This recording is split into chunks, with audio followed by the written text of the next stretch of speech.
romanesque. Bien évidemment, je suis heureux d'être avec vous parce que je découvre l'œuvre que vous avez démarrée avant ma présence. Et je suis très heureux de pouvoir faire partie de cette aventure, si je peux l'appeler sur ce substantif-là. Je suis content également de voir que Boris, mon cher frère, est avec nous. Bonsoir Boris, donc bonsoir à tous ceux qui sont connectés. Bonsoir à Yurni, Raphaëla et bonsoir à Rose. On va commencer, on va laisser le temps à ceux qui ne sont pas encore avec nous de nous rejoindre. Donc ce soir, j'interviens à la demande de Christopher pour apporter ce que je sais, ce que le Seigneur a mis en moi sur la prise de parole en public. Donc ce que j'attends de cette soirée, c'est pas de me mettre en avant, au contraire, mais c'est surtout pour vous. Il faudrait qu'à la fin de ce temps que nous allons passer, qui est un temps assez restreint, mais qui me permettra de pouvoir apporter quelques clés. Je crois aussi que pour tous ceux qui ne sont pas encore arrivés, il y aura quelque chose à faire. Donc, en partant, bien évidemment, à la fin de ce temps, vous serez différent du moment et de la manière dont vous étiez au démarrage de ce temps. J'ai vu la présentation, on n'a pas besoin d'en mettre autant. C'est vrai que je suis enseignant, mais je suis surtout, et c'est ce côté qui me convient, je suis surtout un adorateur et pour moi, le plus important, c'est surtout être un enfant de Dieu et c'est ce que j'essaie aussi de partager. Bien évidemment, on a des compétences qu'on peut mettre en avant, mais c'est surtout le cœur de Dieu qu'il faut présenter ici. Donc, la prise de parole en public. Alors, c'est un exercice qui est particulier. Pourquoi? Parce que ce n'est pas donné à tout le monde de pouvoir intervenir devant un public. Il y a plusieurs formes de prise de parole, il y a plusieurs objectifs, il y a plusieurs finalités. Je pense qu'on ne peut pas, en fait, trouver une solution qui s'adapte à toutes les situations, mais il y a des similitudes sur tous les moments où on prend la parole. Donc ce soir, c'est vrai qu'on intervient pour la première fois, mais je pense qu'on aura par le futur, je pense qu'on a mercredi une formation sur la dialectique. Bon, j'espère que je ne spoil pas Christopher. Euh, euh, un moment sur la dialectique qu'on fera sur plusieurs volets et qui nous permettront de pouvoir avoir les clés qui seront mises en avant quand on sera devant un public, que ce soit un parterre de partenaires pour ceux qui sont des entrepreneurs ou ceux qui ont simplement une storytelling, donc devant un public qu'ils vont chercher à convaincre ou à acquérir à leur cause. Ce que j'aurais aimé, parce qu'on est sur un temps assez tard, ce que j'aurais aimé, c'est qu'on puisse avoir un temps d'échange plutôt interactif qu'un cours magistral.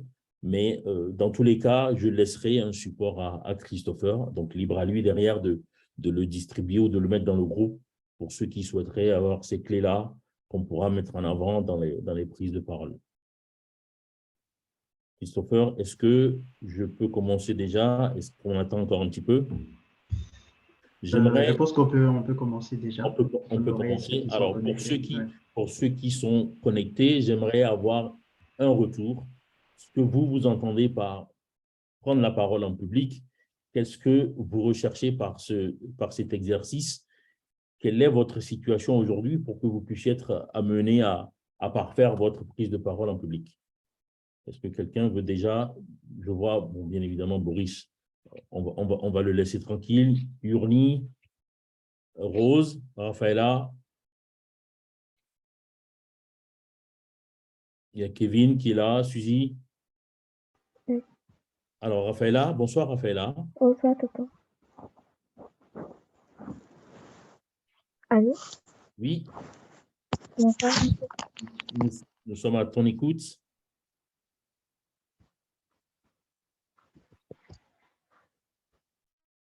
Prendre la parole en public, pour quel but?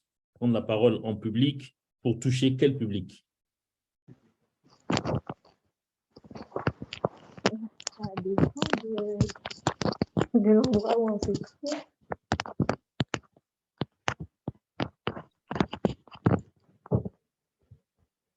Raphaëlla, est-ce que tu peux reprendre? Ça dépend d'eux? Je disais que ça dépendait de l'endroit où on se trouve. Effectivement, on peut tenir compte de l'endroit où nous nous trouvons pour pouvoir nous exercer, pour pouvoir prendre la parole. Boris a levé la main. Oui, bonsoir à tous. Moi, j'ai des attentes particulières. La première, c'est quand on doit comment devenir un marathonien de la conférence. Je sais pas comment expliquer. C'est quand on doit prendre la parole en public de façon récurrente, comment travailler son souffle, sa voix, ses intonations. Première chose. Deuxième, c'est comment toucher un public euh, jeune, néophyte sur certains sujets, mais auxquels il faut apporter de la connaissance assez pointue. Comment arriver à avoir la bonne pédagogie pour des publics, pour les publics qui sont plutôt jeunes et qui ont des attentes sur des sujets qui sont de très haut niveau. Comment déplacer le curseur à leur niveau facilement et comment avoir de l'humour dans ces discours. Voilà mes 3 points. Très bien, très bien. Je pense que c'est assez large et ça nous permettra de couvrir ce champ de discussion sur ce soir. Est-ce qu'il y a d'autres choses à rajouter? Alors, merci Boris. Raphaëlla, est-ce que vous avez quelque chose d'autre à rajouter?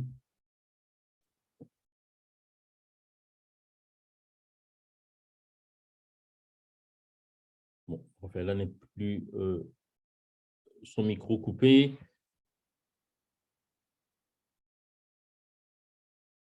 Alors, Boris a évoqué un point qui est important, donc être un marathonien de la prise de parole. Alors, on a des exemples dans l'histoire. Je ne sais pas si vous avez entendu parler de Fidel Castro. C'est un ancien. J'ai quelqu'un qui se rajoute. Donc, Fidel Castro avait l'habitude d'avoir des discours de 7 heures de temps devant les parlementaires de son pays, donc qui est la République de Cuba. Alors, il ne s'agit pas de tenir sur la durée, mais ce qui est important, c'est de pouvoir avoir et de capter l'attention du public durant tout ce temps. Alors, comment est-ce qu'on peut le faire? Il y a évidemment beaucoup de travail à faire en amont pour pouvoir tenir sur ce temps-là. Alors, 7 heures de discours, ce n'est pas anodin. Vous avez énormément de choses à apporter à votre public. Vous avez beaucoup de choses à dire sur votre propos. Comment est-ce que vous allez le définir? Oui, c'est Kevin qui répondait? Oui, 7 heures de discours, absolument. Fidel Castro faisait 7 heures de discours. Bon, il fallait bien évidemment pouvoir écouter, mais ce n'était pas 7 heures où le public dormait. Enfin, là, le public, on parle de parlementaires. Ils ne s'endormaient pas dans leur fauteuil. Au contraire, ils étaient toujours captivés par ce que disait le souverain Fidel Castro.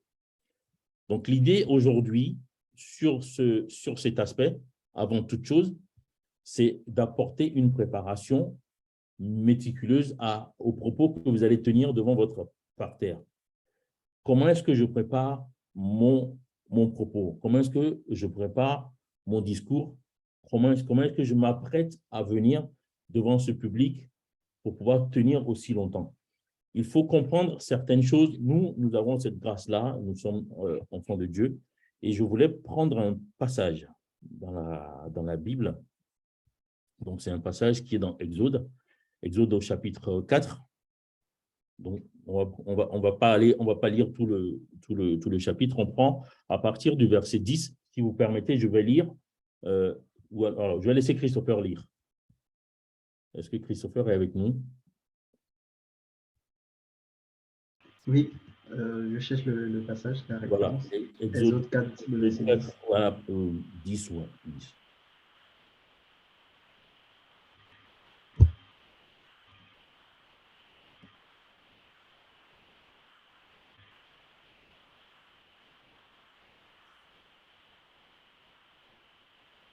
Ok, Exode 4, le verset 10.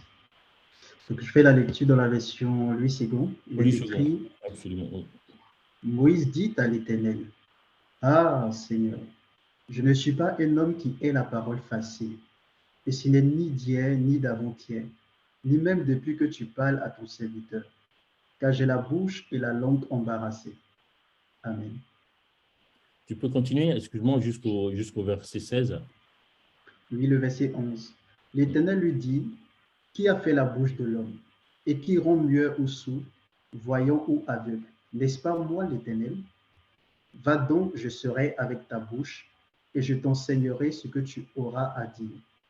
Moïse dit, ah Seigneur, envoie qui tu voudras envoyer. Alors la colère de l'Éternel s'enflamma contre Moïse, et il dit, n'y a-t-il pas ton frère Aaron le Lévite? Je sais qu'il parlera facilement. Le voici lui-même qui vient au-devant de toi, et quand il te verra, il se réjouira dans son cœur. Au verset 15, tu lui parleras et tu mettras les paroles dans sa bouche. Et moi, je serai avec ta bouche et avec sa bouche. Et je vous enseignerai ce que vous aurez à faire. Verset 16, il parlera pour toi au peuple, il te servira de bouche et tu tiendras pour lui la place de Dieu. Amen. Amen. Amen. Merci, Christopher. Donc, on a ce passage-là dans Exode 4. Qu'est-ce qu'on entend par là? Qu'est-ce que moi, je comprends par ce passage-là? Moïse a peur de se présenter et d'aller parler. Même si c'est de la part de Dieu, Moïse a peur de parler. C'est surtout qu'en fait, Moïse avait une difficulté, donc ce qu'on appelle le bégaiement. Est-ce que tout le monde sait ce que c'est? Le bégaiement, donc le fait d'avoir une diction saccadée, de ne pas avoir de fluidité dans les propos que vous tenez, de fluidité, je ne parle pas de cohérence, de fluidité, j'insiste, il y a une différence. Donc là, Moïse ne veut pas s'engager. Pourquoi? Parce qu'il a peur de paraître ridicule devant le peuple. Donc Dieu lui dit, Aaron peut parler. Aaron le Lévite, qui a la parole facile. Lui pourra parler. Mais c'est surtout que c'est l'Éternel qui mettra dans la bouche de Moïse et dans la bouche d'Aaron ce qu'il faudra dire.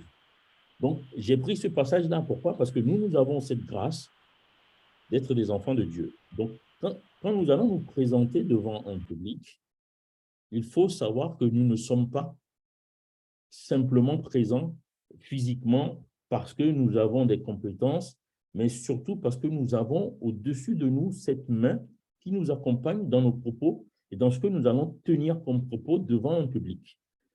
Est-ce que vous vous êtes déjà demandé pourquoi est-ce que les pasteurs qui, dans leur prédication le dimanche, sont devant un public, sont en mesure de susciter cet intérêt et de pouvoir amener l'Assemblée à réécouter des messages, aujourd'hui avec la digitalisation, sur ce qui a été proposé le dimanche d'avant. Pour la simple et bonne raison que le message qui a envoyé est un message qui vient de Dieu. Même si, bien évidemment, l'orateur qui va venir, qui prend la parole et qui a été choisi pour pouvoir apporter cette parole, vient avec certaines capacités. Et tous n'ont pas la même capacité. Ici, Moïse n'a pas les mêmes capacités qu'Aaron, mais dans les deux cas, c'est le Seigneur qui met sur eux cette capacité à parler au peuple de la part de Dieu. Donc, pour parler, excuse-moi, Christopher, je crois qu'il y a des gens qui attendent, qui sont en salle d'attente. Donc, pour parler… Comment? Oui, au fait, il y a un qui a un problème de connexion. Laissez-vous. D'accord, ok. Donc, pour parler et capter surtout l'attention, donc il y a des outils, mais surtout, il y a des mécanismes qu'il faut utiliser pour atteindre ce but-là. Moïse a parlé de quelque chose de très… Boris a parlé de quelque chose de très important, ce qu'on appelle la fréquence cardiaque. Est-ce que Boris est toujours là? Oui, si, il est là. Voilà, donc la fréquence cardiaque. Donc, ce sont des choses qu'il faut mesurer. Ce sont des choses qu'il faut gérer. Donc, l'addiction permettra de pouvoir avoir une intonation, de pouvoir travailler sur le débit que vous allez avoir tout en gardant une respiration fluide. Ne pas être dans le stress de ce public qui va donner l'impression de vous avaler mais simplement de pouvoir gérer ses émotions. Pour commencer, tout simplement, est-ce que vous avez, par exemple, l'habitude de vous entraîner chez vous? Pourquoi? Parce que prendre la parole devant un public, c'est quelque chose qui fait peur, même plus que la peur de la mort. Donc, pour le commun des mortels, ce qu'on appelle la glossophobie, donc c'est la peur de prendre la parole devant un public, à ne pas confondre avec l'agoraphobie. Donc, parfois, on dit agoraphobie, là, on est plus sur la peur d'un public, sur la peur des endroits où il y a une foule, où il y a un monde. On n'est pas tout à fait la même chose. Donc, glossophobie, glossa, c'est la parole, et phobie, donc la peur. Donc, glossophobie, qui est cette peur qui vous paralyse de prendre la parole devant un public où vous allez avoir cette difficulté-là, vous respirez mal, vous avez le cœur qui palpite, vous avez limite envie de disparaître de cet endroit-là parce que vous vous retrouvez dévoré par les yeux de ce public-là, même si c'est 10 personnes, en sachant qu'on peut avoir des publics qui vont aller jusqu'à 2000, 3000, plus par rapport à nos pasteurs qui interviennent souvent dans des églises extrêmement grandes. Alors, ce qu'il faut comprendre donc dans la fréquence cardiaque, mais surtout, donc la préparation va être très importante. Donc, quand je parle de préparation, est-ce que pour vous, venir avec une feuille ou venir avec des fiches complètement remplies vous permet de pouvoir tenir en haleine votre public ou votre auditorat pendant 1 heure de temps, 2 heures, 3 heures, 7 heures, 1 semaine, 2 semaines, 1 mois? Alors, est-ce que vous pensez que venir et lire un texte peut captiver un public? Moi, je ne pense pas. On a des exemples, donc il faut parfois, vers lesquels il faut se tourner pour pouvoir comprendre le mécanisme de la prise de parole en public. Alors, il y a un journaliste, Serge Monet, qui disait que la puissance de l'orateur, c'est de faire naître des images dans la tête des gens. Vous voyez, faire naître des images dans la tête des gens. Donc, ça veut dire qu'une fois que vous avez terminé votre propos, donc ceux qui vous ont écouté sont en mesure de repartir avec des images qui ont été construites dans la tête de ce public-là. Donc, il y a bien évidemment des conseils pour marquer les esprits. Donc, la maîtrise de l'éloquence. La maîtrise de l'éloquence commence par le débit, la diction. Donc, ça se prépare, ça se travaille. Il y a des outils qu'on utilise pour pouvoir travailler. J'insiste encore, hein, je pense que n'hésitez surtout pas, si vous avez une question, vous levez la main, vous posez votre question, n'hésitez surtout pas. Et à la fin, je laisserai un support à Christopher qui pourra l'utiliser pour le groupe à mettre sur la plateforme ou alors à distribuer de manière individuelle à ceux qui souhaiteraient avoir des supports ou quelques clés pour pouvoir réussir leur propos devant le public. Il faut d'abord se poser certaines questions. Pourquoi parler en public? Donc, on l'a déjà dit. Donc, c'est capter l'attention de ce public vers lequel on se dirige.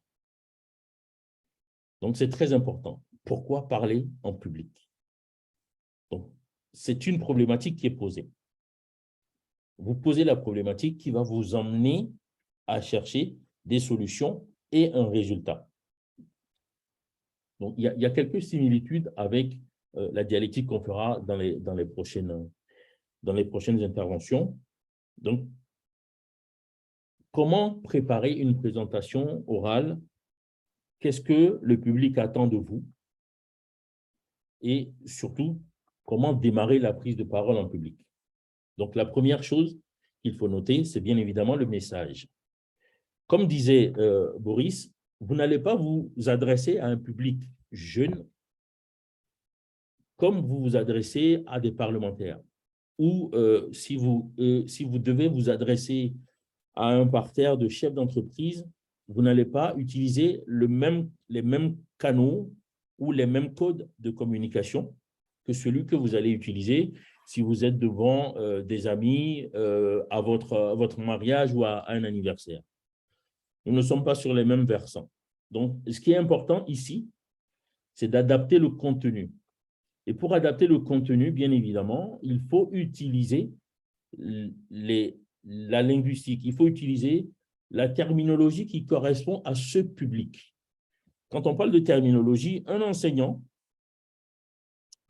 qui intervient au collège n'est pas le même que celui qui intervient à l'université en première année de master. Ils ne vont pas avoir les mêmes outils, ils ne vont pas faire appel aux mêmes outils. Donc, ce qu'il faut comprendre par là, qu'est-ce que je vais dire à un groupe d'élèves de la classe de 4e? On va laisser de côté le bruit, on va laisser de côté la dispersion, on va laisser de côté tout ce qui va être distraction, parce que bien évidemment, c'est quelque chose qui est inhérent à ce public et à cette classe d'âge. Donc, les propos que je vais avoir doivent pouvoir correspondre à la batterie de vocables qui sont utilisés sur cette tranche d'âge-là. Des élèves de la classe de 4e vont avoir quoi? 12 ans, 13 ans, 14 ans. Donc, ils n'ont pas le même background qu'un groupe d'étudiants qui va être en 3e année, qui va être en 4e année, qui va être en année de M2, en master, en droit, en philosophie ou en médecine, par exemple. Donc, vous allez devoir adapter votre discours par rapport aux mots que vous allez utiliser. Vous allez adapter votre discours par rapport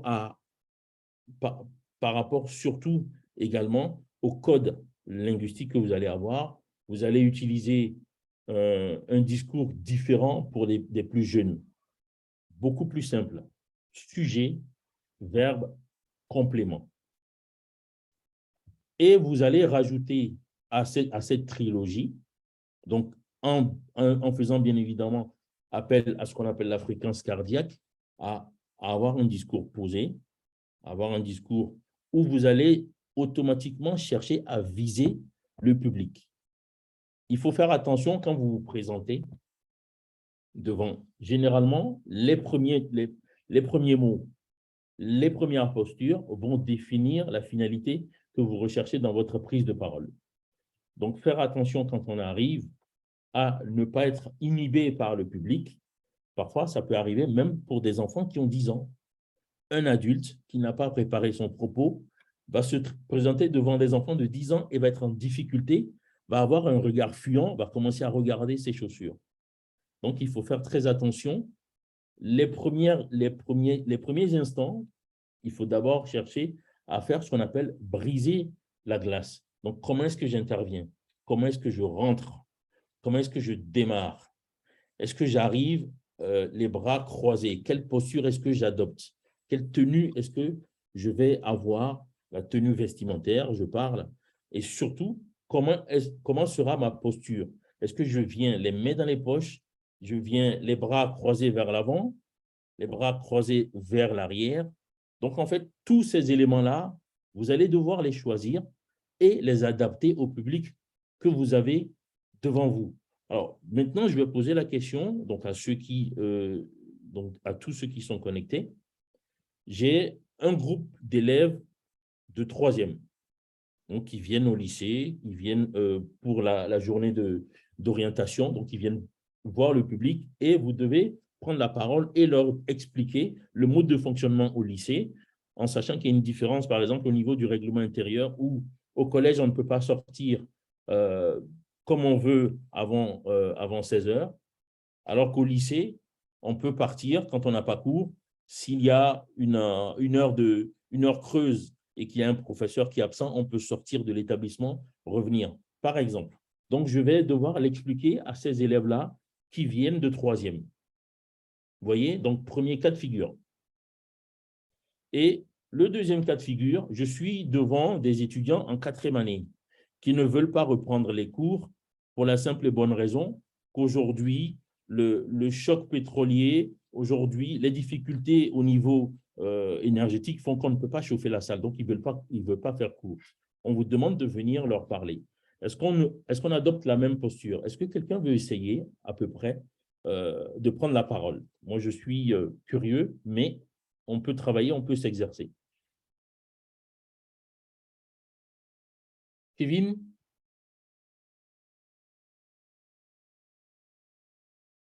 Jean-Baptiste, Cindy, Adeline?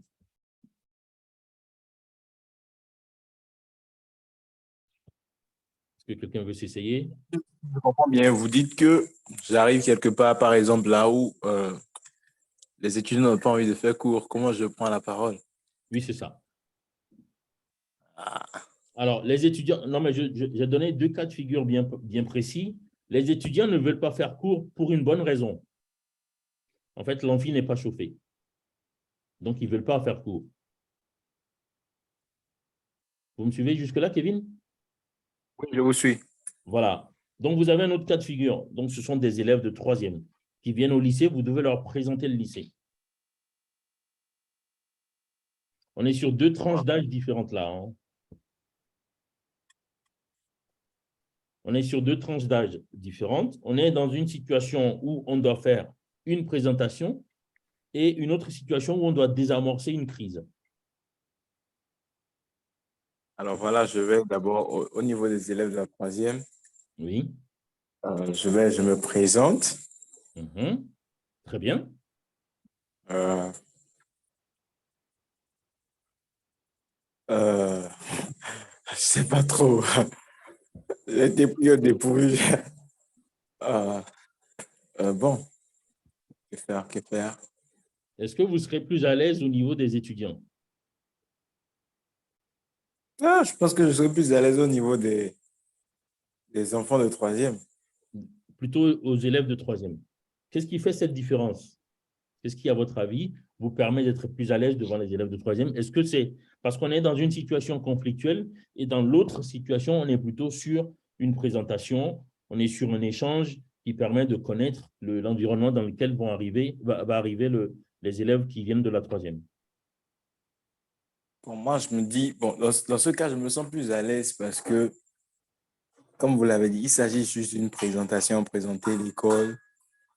Et je me dis que c'est des personnes, bon, euh, ce qui, parce que je suis un peu plus âgé, que je me dis que ce serait plus facile pour moi de les aborder que d'aborder forcément les étudiants. D'accord, très bien. Pour vous, ça sera plus facile, non pas parce qu'on est dans une situation beaucoup plus libérée, mais c'est surtout parce qu'ils sont plus jeunes, c'est ça? Oui, parce qu'ils sont plus jeunes, parce que aussi, c'est pas une situation conflictuelle. D'accord, très bien. Ben, Présentation. la prise de parole en public doit nous permettre, quelles que soient les circonstances, de pouvoir parler, OK. okay, de pouvoir prendre la parole, quelles que soient les circonstances. Pourquoi? Parce que vous allez avoir des situations, quand vous voulez être à l'aise dans la prise de parole en public, vous allez avoir des situations où vous êtes dans un environnement entre guillemets festif, mais vous allez pouvoir également prendre la parole dans un environnement conflictuel où vous avez à la limite des participants qui ont envie de vous dévorer parce que vous intervenez, parce que vous êtes l'exemple de ce qu'ils ne veulent pas voir ou de ce qu'ils ne veulent pas entendre. OK. Il y a une chose qu'il faut faire avant tout, dans les deux cas et dans la multitude de cas qui peut se présenter. Il y a une chose qu'il faut faire. La toute première chose, donc, c'est comment capter l'attention en quelques secondes. Vous voyez? OK. Comment Oui. capter l'attention en quelques secondes. C'est-à-dire que la manière dont vous vous présentez va déterminer si vous allez pouvoir dominer votre public ou si c'est lui qui va vous renvoyer dans les cordes. Si vous arrivez avec une voix qui n'est pas autoritaire, si vous arrivez avec une voix qui n'est pas posée, ne serait-ce qu'au début, parce que vous arrivez tout timide, vous parlez de manière douce, est-ce que dans une situation conflictuelle, ça peut passer?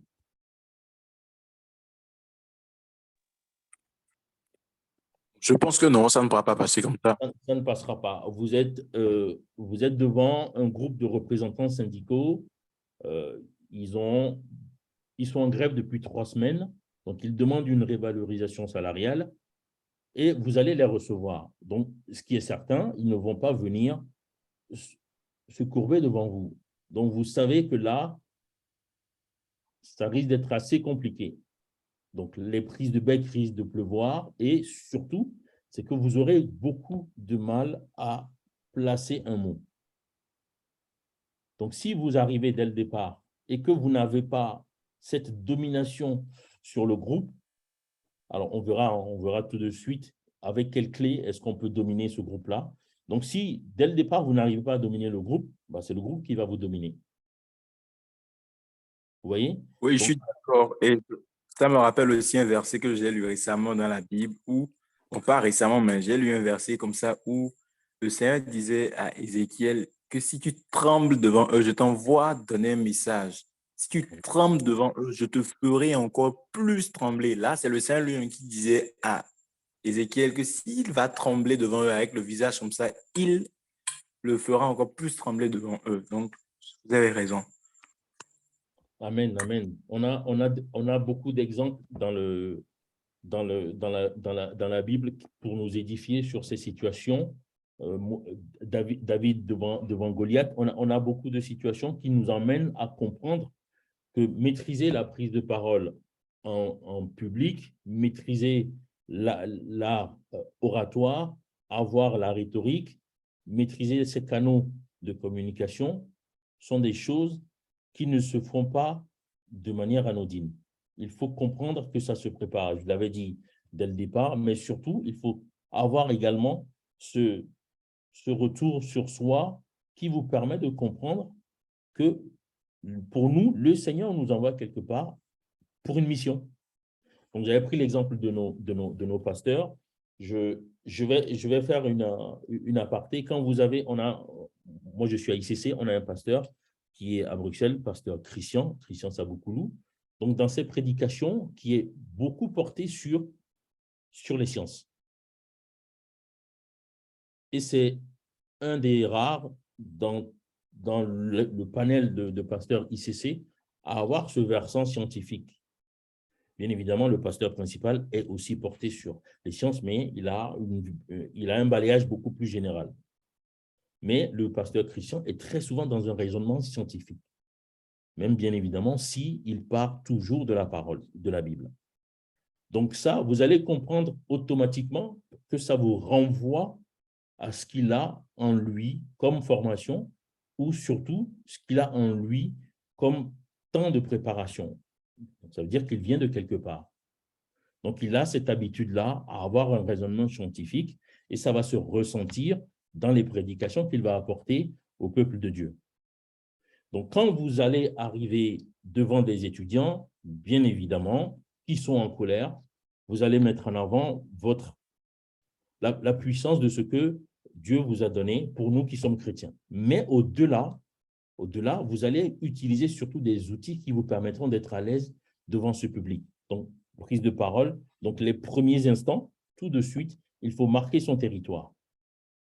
Et pour marquer son territoire, il faut faire attention à, donc déjà le débit, il faut faire attention à la posture. J'ai parlé tout de suite d'avoir les mains dans les poches. Alors, dans une situation... Je crois qu'il y a quelqu'un qui veut prendre la parole. Axel?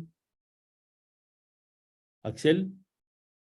Non, désolé, Rita, c'est maintenant que je viens d'arriver. D'accord, très bien. Alors, je continue. Donc, si vous arrivez devant votre public, les mains dans les poches, vous allez automatiquement vous mettre à dos ce public. Pourquoi? Parce que vous arrivez avec une posture suffisante. Vous arrivez avec une posture arrogante. Beaucoup ne vont pas l'accepter. Et du coup, votre discours sera difficile et surtout les idées que vous voulez mettre en avant vont être complexes à passer. Donc, les premiers instants, la posture que vous allez adopter et surtout le discours. Alors, ce discours, il faut le préparer, comme j'ai dit, mais il faut le préparer comme si vous faites un discours écrit. Mais les idées, vous allez les construire de manière à pouvoir partir d'une problématique. D'accord? On a une problématique. Les étudiants ne veulent pas faire cours à l'amphi parce que l'amphithéâtre n'a pas de chauffage. Donc, on est sur une problématique. Les élèves de troisième passent en seconde et viennent découvrir l'établissement. Donc, il faut leur faire la présentation de l'établissement. Il faut leur proposer une lecture brièvement, mais une lecture quand même du règlement intérieur. Donc, on a une problématique. À partir de la problématique, on va définir le canal par lequel on va arriver à proposer un raisonnement qui va convaincre le public. Parce que la finalité qu'on recherche, c'est de pouvoir convaincre le public.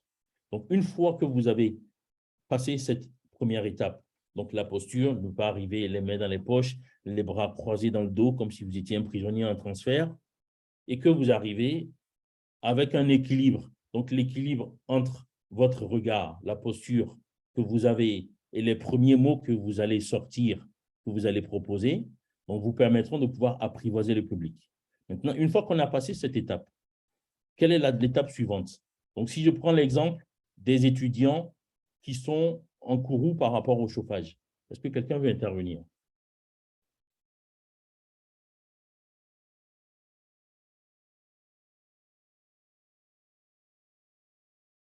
Est-ce que quelqu'un veut intervenir? Donc, définir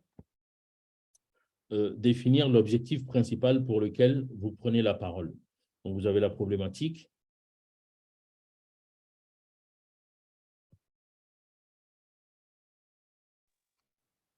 J'aimerais prendre la parole.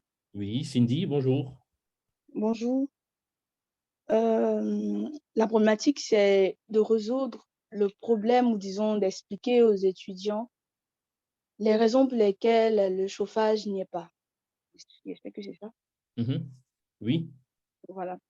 Et on sait déjà que les étudiants sont énervés, ils sont fâchés et ils n'attendent que les raisons pour lesquelles l'amphi n'est pas réchauffé.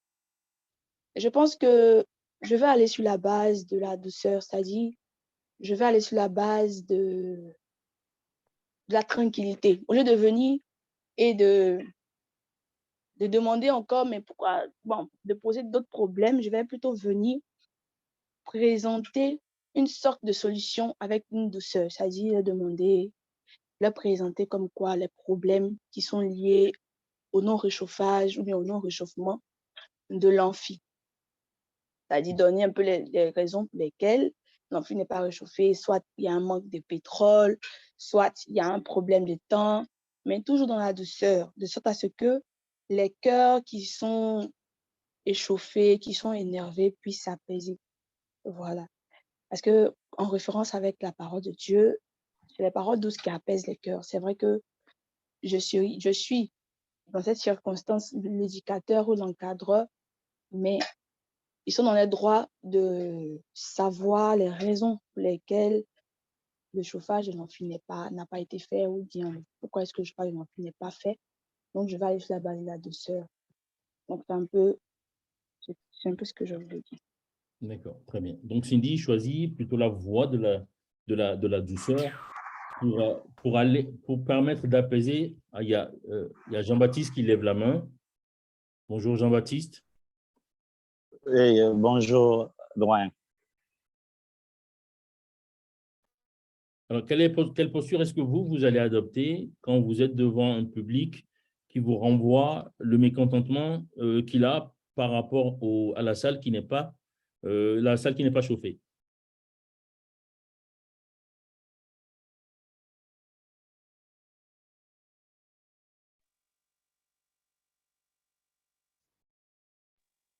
Allô? Oui, Jean-Baptiste. Bonsoir, doyen. Je peux peut-être que vous appelez un serviteur aussi. Voilà, moi, c'est pour poser une question. Est-ce qu'on m'écoute? Oui, bien sûr, on vous écoute. Est-ce que lorsqu'on veut tenir un discours, c'est une question que je vais poser, si c'est possible, hein? Oui. Est-ce que c'est forcément d'écrire le discours ou bien de rédiger un discours de 15 minutes ou un discours de 10 minutes sur une feuille avant de pouvoir faire le discours? Ou bien que si, bon, je m'arrête là pour le moment d'abord. Est-ce que c'est possible ou bien c'est obligatoire de rédiger un discours avant de le faire? D'accord. Donc, c'est une question c'est une excellente question. Merci Jean-Baptiste. Est-ce que je continue mon propos avec les étudiants? Christopher, je m'adresse plutôt à vous. Est-ce que je continue mon propos ou est-ce que je peux répondre directement au frère Jean-Baptiste? Bon, je pense on va venir à sa question. Donc d'abord, on finit le cas pratique qu'on a et ensuite, on va répondre à votre question, Jean-Baptiste. Très bien, merci Jean-Baptiste. On n'oublie pas ta question. On reviendra là-dessus. C'est une question qui est pertinente. Merci à toi. Pour compléter ce que disait Cindy, donc il faut comprendre par là que pour pouvoir intervenir sur un groupe qui est en colère, Cindy choisit la voie de la douceur. La voie de la douceur va peut-être marcher ou ne pas marcher. Qu'est-ce qui va permettre à cette voie de marcher et qu'est-ce qui risque de précipiter cette voie vers l'échec? Donc, il faut revenir encore au temps qu'on va prendre pour aborder la situation. Donc, il faut faire attention au danger de la précipitation.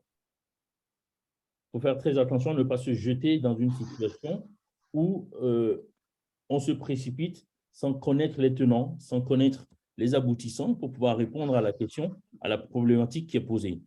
La douceur peut effectivement permettre de désamorcer une situation conflictuelle. Je dis bien peu.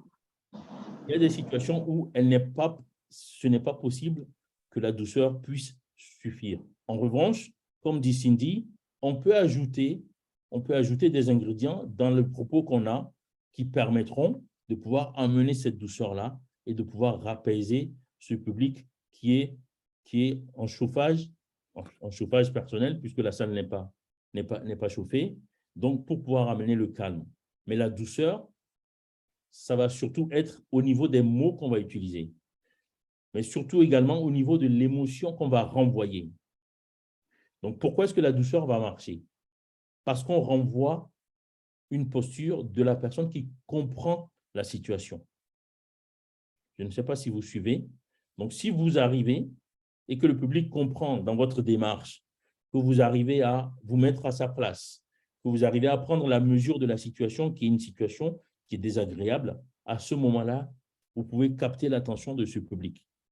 Mais la douceur, il faut faire attention, la voix que vous allez utiliser ne peut pas être une voix de douceur. Si vous arrivez devant un public de 40 étudiants, alors, a fortiori, s'ils sont 200 ou 300 et que vous arrivez avec une voix fluette, je ne suis pas certain que ça suffira. En revanche, si vous apportez des réponses en partant sur une trilogie que je vais appeler PAR. Donc, PAR, c'est problématique, action et résultat. Donc, si vous arrivez à apporter, à travers des actions que vous posez et un résultat pour la finalité, à apporter une réponse positive à la situation conflictuelle, vous allez pouvoir rentrer en échange avec ce groupe-là en utilisant la voie de la douceur. Est-ce qu'il y a un autre intervenant? Est-ce que quelqu'un d'autre veut proposer une solution? Oui, il y a Eman qui avait levé la main. Ah oui, Herman a levé la main. Alors, bonsoir, chers conférenciers. Bonsoir à vous. Que Dieu vous bénisse. Amen, amen. Merci, qu'il te bénisse également. Voilà. Alors, ma proposition, vous avez déjà pêle-mêle étayé la proposition de Eunice, de Cindy, voilà, dans la douceur. C'était juste pour apporter aussi un additif à ce qu'elle disait. Oui. Il faudrait en tenir compte du phénomène vocal, c'est-à-dire de la voix qu'on va utiliser lorsqu'il s'agira d'intervenir dans ce type de situation.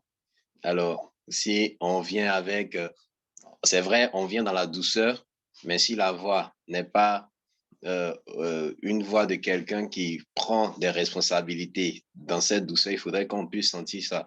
Et donc, on décide de prendre les choses en douceur, mais avec des précisions et aussi de l'imposition de sa personnalité, pour ne pas se laisser influencer par ce que les jeunes ou puisqu'on sait que la plupart des étudiants se disent tellement maîtrisants de certains sujets, vont essayer de vous intimider. Par la douceur, essayeront d'intimider celui qui prendra le processus de réconciliation ou de résolution de conflits. Et donc, il faudrait non seulement, en plus de prendre cette étape en douceur, aussi trouver le juste milieu. Parce que si on prend une voie aussi trop imposante, c'est comme si on impose quelque chose à ces jeunes. Mais également, si on prend la voie aussi de timidité, c'est comme si on se laissait influencer par ces jeunes-là. Et donc, ça va trouver le juste milieu, comme vous l'avez dit, pour pouvoir pallier à ce problème. Voilà, c'était ce que je voulais dire. Très bien, merci. Merci pour votre intervention. Alors, justement, pour continuer dans ce que vous proposez, maintenant, par rapport à la voix, en réalité, ce qui va faire la différence, ça va être le message que vous intégrez à la voix. Vous voyez? Donc, c'est le message que vous rajoutez à cette voix. Parce que, comme vous dites, si vous arrivez avec une voix agressive, donc face à un groupe qui est déjà agressif, mais le conflit va perdurer. Oui, effectivement. Si vous arrivez avec une voix fluette, une voix beaucoup trop douce, qui a un total décalage avec ce que propose le groupe, vous allez également être en difficulté. Donc, qu'est-ce qui va pouvoir faire cette jonction? Donc, ça sera le message, le contenu que vous allez mettre dans ce message pour pouvoir pour pouvoir faire la jonction entre les deux émotions finalement. Effectivement. Voilà. Donc, c'est pour ça que je parlais de problématique. Donc, vous avez la problématique qui est posée, donc problème de chauffage.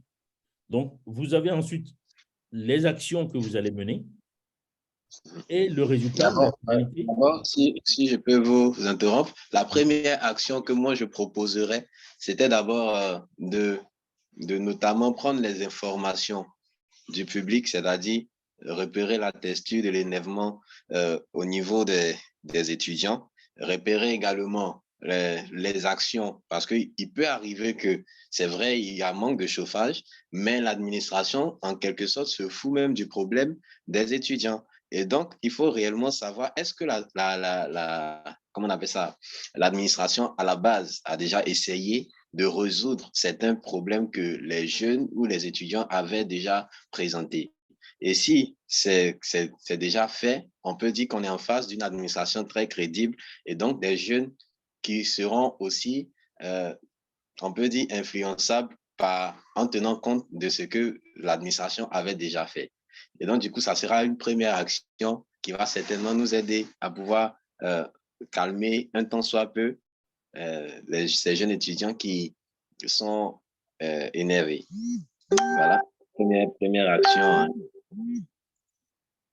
Merci Herman. En réalité, lorsque vous vous présentez devant ces étudiants, donc vous avez déjà les éléments. C'est ce qui vous permet d'être devant, c'est ce qui vous donne la légitimité de vous présenter devant eux. Donc, quand vous arrivez, vous avez les éléments, puisque vous savez pourquoi ils sont en colère. Mais quand vous arrivez, c'est surtout parce que vous avez déjà des débuts de réponse. Et en fait, ces débuts de réponse, même s'ils sont crédibles, donc le discours que vous allez accompagner avec ce début de réponse vous permettra de pouvoir apprivoiser le public. Donc, en fait, on n'est plus dans la recherche des éléments de réponse. On a déjà ces éléments avant de se présenter devant le public. D'accord. Vous voyez? Donc, parce que ces éléments, on les a préparés. On les a préparés parce qu'on est chargé de la logistique sur le campus. On les a préparés parce qu'on est le directeur opérationnel du campus, parce qu'on a une situation où on a un mandat qui nous permet de pouvoir avoir ces réponses-là. D'accord? Maintenant, vous arrivez déjà avec ces réponses, mais il faut pouvoir les faire accepter. D'accord. Et donc, vous avez un groupe qui est plutôt hétéroclite. Et ce groupe-là, beaucoup parmi eux ne sont pas enclins à vous écouter, à vous entendre. Donc, à ce moment-là, il faut pouvoir travailler de manière à ce qu'ils puissent accepter votre propos. D'accord. Très bien. Donc, votre message va être déterminant. Je pensais que quelqu'un prenait la parole.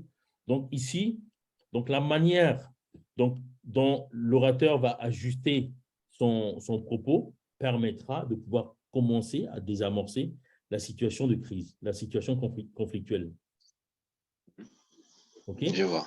Mais quand vous avez les réponses, automatiquement, et que vous les adaptez à votre fluidité ou à la diction que vous avez, donc vous arrivez à apporter ces réponses-là, mais surtout, c'est que vous arrivez à apporter le calme par rapport à la situation de crise. Maintenant, pour les élèves de troisième, on va avancer, Christopher. Hein. Pour les élèves de troisième, on est sur une situation beaucoup plus apaisée parce qu'on présente un règlement intérieur, on va faire une description du lycée. Donc, on n'est plus dans cette situation conflictuelle. Donc, ici, l'élément important, ça va être l'ensemble des informations que l'on détient sur le fonctionnement du lycée et sur l'environnement du lycée. Jusque-là, c'est bon? Merci, Herman.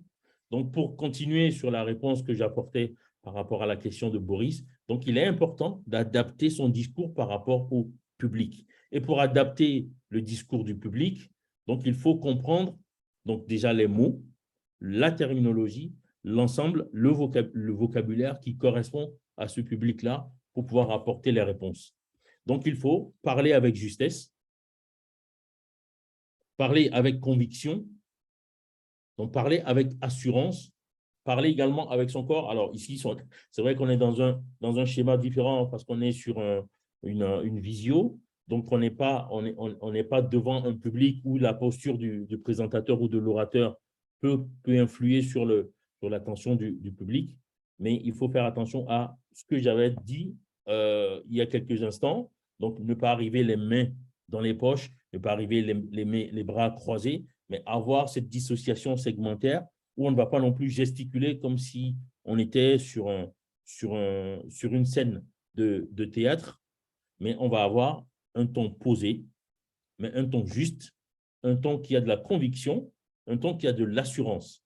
Pourquoi? Parce qu'on est dans une guerre d'émotions où on va renvoyer quelque chose à l'orateur. Et ce qu'on renvoie, ça va être cette assurance. Quand je prends nos pasteurs, très souvent, quand ils sont devant l'Assemblée, ils vont parler en fonction de la parole, donc les Écritures, et ils vont également parler en fonction des témoignages.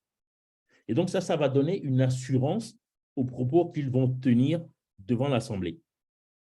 Et on ajoute à cela donc la diction, l'intonation, la fréquence cardiaque. On va également ajouter le style. Vous voyez? Donc, le style vestimentaire également va déterminer une certaine chose. Si vous vous présentez devant des élèves de quatrième, vous n'allez pas vous habiller de la même manière que si vous êtes devant une chambre parlementaire. Alors, la perception que les enfants en classe de quatrième vont avoir de vous peut être biaisée par rapport à votre tenue.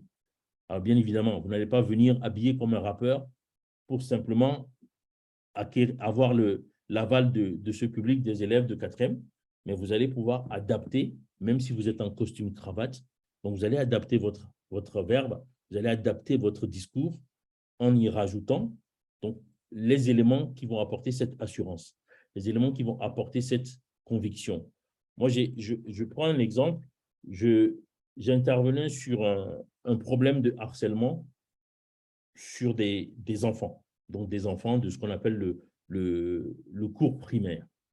Sauf que je n'avais pas été informé que c'était des enfants du cours primaire. Et j'arrive devant ce public avec un discours des élèves de lycée, voire des étudiants donc, qui subissent du harcèlement pour les étudiants de première année qui arrivent à l'université. Donc là, clairement, on va être en difficulté. Pourquoi? Parce que le discours n'est pas du tout le même. L'intonation ne sera pas la même. Donc, pour pouvoir apporter ces éléments de justesse, apporter ces éléments de conviction, ces éléments d'assurance, donc il faut changer le langage et utiliser des termes qui sont perceptibles par le public que vous avez face à vous. OK? Est-ce que jusque-là, est-ce qu'il y a des questions?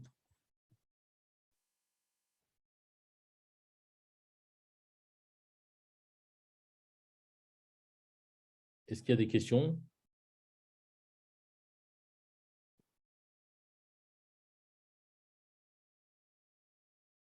Très bien, je vais continuer.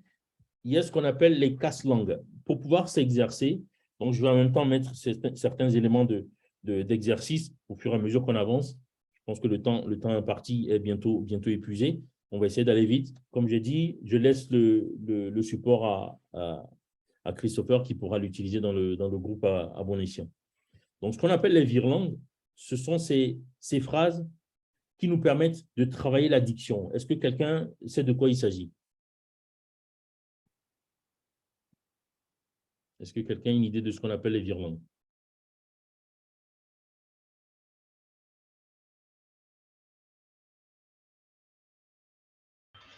Je crois un peu. Ouais. Un peu? Oui. Si je ne me trompe pas.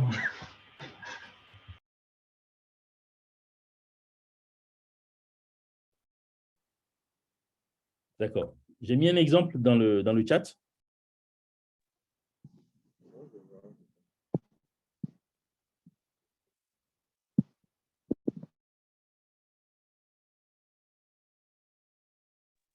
Ah ouais, je vois, moi je connais un peu. Vous voyez? Donc, vous prenez ces phrases, donc on appelle des casse-langues, et vous exercez chez vous. Vous voyez? Donc, vous le faites, vous répétez comme vous voulez, et vous pouvez commencer dans votre chambre. Ensuite, vous vous mettez devant un miroir et vous le faites, et vous répétez. Donc, vous allez voir comment vous vous présentez devant un public, et surtout, voilà, pour travailler sur la diction. Là, j'ai mis un autre exemple. Je vais en mettre un dernier. On va pas passer la soirée à les faire non plus.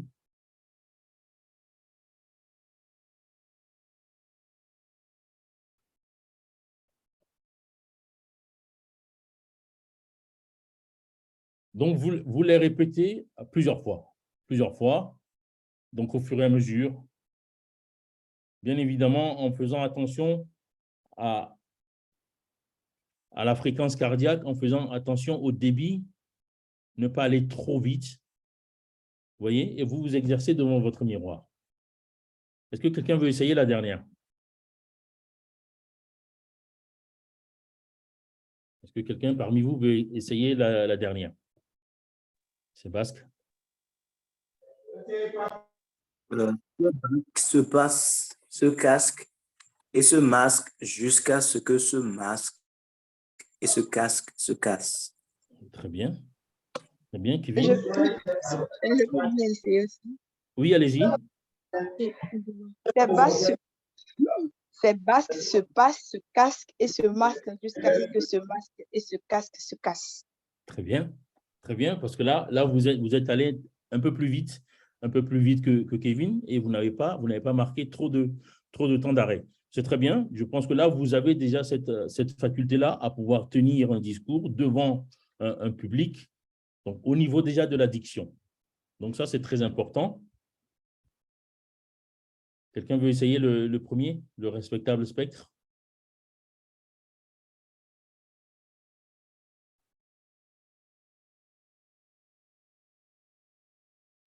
Je voudrais essayer. Ok, allez-y. Le respectable spectre du spectral inspecte l'estrade esquintée. Très bien, le respectable spectre du spectacle esquinté.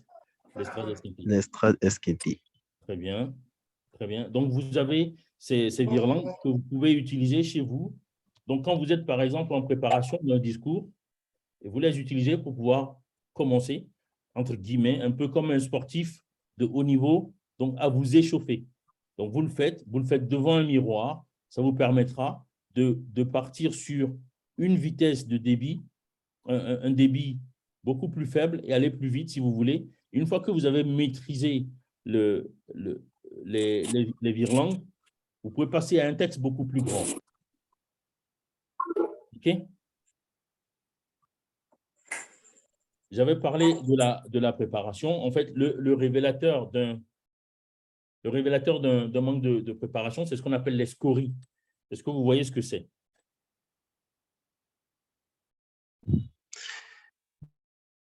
Les scories, oui. Axel? Bon, est-ce que ça ne ressemble pas à des tics comme... Ça, très bien. Très ou bien. bien Très bien. donc. Oui. Généralement, c'est les Très bien. Très bien. En fait, moi, j'avais une question à ce propos. Je ne sais pas si ça fait bien de le dire, surtout quand Allez-y. il se répète quand il se répète à plusieurs fois dans le discours. Je ne sais pas si ça fait bien de le dire.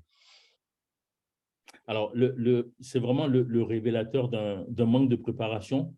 Et les scories, en fait, apparaissent plus volontiers au début d'une prise de parole, vous voyez, parfois comme un réflexe, et entre les idées, c'est-à-dire les moments charnières donc d'une prise de parole. Vous voyez? Ah, d'accord. En réalité, les signes, ce sont les signes d'un manque de préparation. C'est aussi le signe d'une certaine nervosité. Et Axel, vous avez la main levée, c'est ça? Axel? C'était par rapport aux exercices de diction là, avec les. On Ah avait oui, dit que c'était des. J'ai oublié le nom. les virelangues. Voilà, les virlangues. Ouais. Ok. Non, mais ça va. C'est bon? Ok, très bien. Hmm. Donc, comme je disais, les scories sont le signe d'un manque de préparation, et surtout le signe d'une improvisation. Vous voyez? Quand vous prononcez, vous avez donc, vous avez en fait, voilà, il y a en fait, voilà. Là, automatiquement, on comprend que votre propos n'a pas été préparé, mais on comprend aussi qu'il y a une improvisation dans votre discours. Et généralement, ce sont des tâches qui, dès le départ, peuvent vous empêcher de pouvoir capter l'attention de votre auditoire, mais qui vont surtout vous renvoyer beaucoup plus loin que ce que vous avez cherché, que la finalité que vous êtes venu apporter par rapport à la problématique dont on a parlé dès le départ. Vous voyez? Parce qu'en fait, vous menez silencieusement dans votre cerveau un processus de réflexion. Quand vous cherchez à rattacher, donc, en fait, oui, il y a, voilà. Et automatiquement, vous perdez l'assentiment de votre auditoire. Pourquoi? Parce que finalement, c'est ce que retient le public. Vous allez vous rendre compte, je ne sais pas si vous avez déjà eu cette situation, que lorsque vous avez quelqu'un devant vous qui prend la parole et qui multiplie les scories, vous allez plus faire attention aux scories. Est-ce que ça vous est déjà arrivé? Oui, oui. Oui. Voilà, donc il faut faire attention. Ces scories ne viennent pas comme ça de manière anodine. Ce sont simplement des révélateurs d'une improvisation, d'un discours qui n'est pas préparé, d'une certaine anxiété de votre propos devant le public que vous avez face à vous.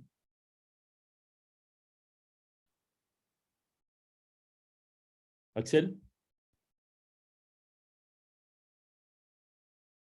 Oui, coach. En fait, moi, ce que je voulais savoir, bon, si je veux vraiment m'en tenir à ce que vous dites, c'est que en réalité, c'est pas vraiment bien de le répéter à chaque fois. Mais bon, c'est une remarque, c'est que c'est devenu un effet de mode. Surtout les journalistes radio. Ceux qui présentent à la radio, ils aiment beaucoup l'utiliser. Surtout donc, bon, je sais pas si celui maintenant qui le fait, il le fait expressement ou il ne le fait pas expressement. Alors, la situation est ambivalente sur les deux plans, parce qu'ici, je pense que celui qui prend la parole à la radio ne va pas répéter très souvent, on va le voir dans un débat, dans les talk shows. Mais un journaliste qui présente un journal, qui présente un reportage, ne peut pas être en train de faire voilà. Il va automatiquement perdre le fil, mais surtout perdre l'attention que le public ou l'auditorat lui avait voué. Donc, il faut en fait comprendre par là que les scories sont surtout des éléments qui vont éloigner l'attention de votre public. C'est peut-être un effet de mode sur certaines chaînes, mais il faut faire attention quand vous prenez la parole à ne pas les répéter, parce que c'est automatiquement ce que le public ou l'auditeur va retenir le plus. au bout de 4-5 mots, vous mettez donc. Très souvent, moi, quand je suis dans des situations où ça se présente, ceux qui sont autour de moi ont un réflexe, c'est de compter le nombre de fois où la personne avait dit donc, ou le nombre de fois où la personne a dit en fait, le nombre de fois où la personne va dire voilà. Et malheureusement, ça arrive très souvent. Ça c'est vrai. Ça arrive très, très souvent. Vous voyez? Alors, il y a certains exercices que vous allez aussi mettre en avant. Alors, ça rejoint un peu le cas de Moïse quelque part, même si Moïse n'a pas eu besoin de ces exercices-là. Donc, ce sont des éléments qui permettent de mieux articuler. Vous allez, je ne sais pas si vous avez vu le film biographique « Le discours d'un roi », où vous avez le roi George V qui souffrait de troubles de la parole, donc de bégaiement, hein, et qui avait des problèmes de diction, donc qui a fait appel à un professeur, alors qui est venu lui permettre de travailler son élocution à l'aide de plusieurs exercices d'articulation, donc celui qui consiste à remplir la bouche de petites billes. Donc celui qui a vu le film Le discours d'un roi, avec Colin Ferté, n'hésitez pas si vous voulez le mettre dans le chat. Hein. Vous voyez? Donc, ce qui permettait de travailler sur le bégaiement et de pouvoir aller plus vite sur la prononciation des syllabes. Donc, c'est une méthode qui a également été utilisée par Démosthène. Démosthène, c'est un philosophe de l'Antiquité. C'est un philosophe grec, c'est un grand orateur, mais son premier discours devant un public, il était complètement liquéfié. Pourquoi? Parce qu'il avait des difficultés à la prononciation et surtout des difficultés à l'addiction. Très bien, merci. Raphaëlla, le discours d'un roi. Très bien, merci.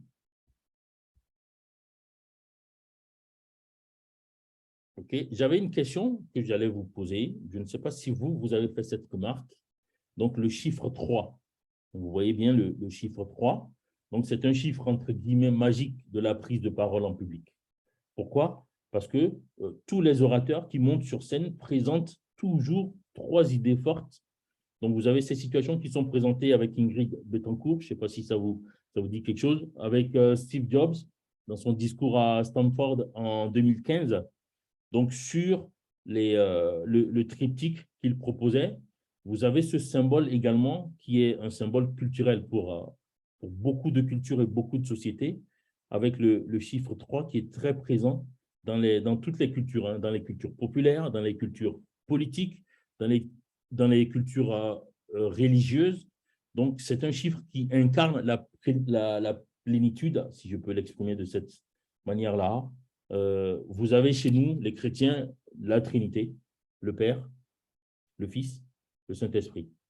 Est-ce que vous avez remarqué que souvent, chez les grands orateurs, beaucoup de choses se font par 3? Christopher? Bon, moi je n'ai jamais fait attention. Vous n'avez pas fait attention. Donc, on a le Père, le Fils et le Saint-Esprit. Est-ce que vous vous rappelez la phrase célèbre de Jules César? Non. Veni, vidi, vici? Non. D'accord. Abraham Lincoln? Abraham Lincoln, le gouvernement du peuple, par le peuple, pour le peuple. Ah oui, oui. Vous voyez, donc la plupart des grands orateurs utilisent ce triptyque-là de 3 notions pour pouvoir capter l'attention. Et c'est une situation ou un élément qu'on retrouve dans beaucoup de cultures, que ce soit au niveau politique, même de manière, même au niveau de certaines religions. Donc, vous allez avoir ce triptyque-là qui va se présenter. En France, on parle des 3 mousquetaires. Vous voyez? Oui, on Voilà. a un exemple même chez nous, à l'asepsie, on dit connaître, aimer et servir le Christ. Voilà. Donc, je pense que ça se ressemble. C'est ça. En fait, c'est simplement un schéma de communication qui marque l'attention. Vous voyez? Un jour se coupe en 3. Matin, midi, soir. La devise de la Côte d'Ivoire, c'est quoi? Union, discipline, travail. Union, discipline, travail. Voilà. En français, liberté, égalité, fraternité. Vous voyez? Fraternité. Donc, ce sont des schémas de langage qui restent ancrés. Kevin, pour le Bénin, là, je vais devoir chercher. Je ne connais pas. Si vous l'avez, n'hésitez pas à nous le proposer. Fraternité, discipline, travail. Comment? Fraternité? Discipline, travail. Discipline, travail. D'accord. Très bien. Très bien. Donc, vous voyez, le chiffre 3 est le chiffre, en fait, des syllogismes. Je ne sais pas si vous voyez ce que c'est.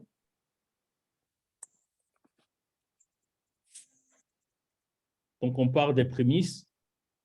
Donc, 2 prémices, on arrive à une conclusion. Donc, on est toujours sur un schéma de 3. Pourquoi? Parce que le cerveau est constitué de cette manière-là à pouvoir facilement retenir une trilogie pour apporter un éclairage sur une notion. Donc, on a le Père, le Fils, le Saint-Esprit, matin, midi, soir, les devises de la plupart des États, donc en 3 termes ou en 3 notions. Vous avez Veni, Vidi, Vici. Vous avez beaucoup de situations où on est sur 3 notes, 3 mots, 3 termes qui permettent de fixer l'attention et de ne pas bouger. Donc, c'est également un élément qu'on peut utiliser, que les grands orateurs utilisent avec le syllogisme pour pouvoir tenir en haleine leur public. Il y avait une question?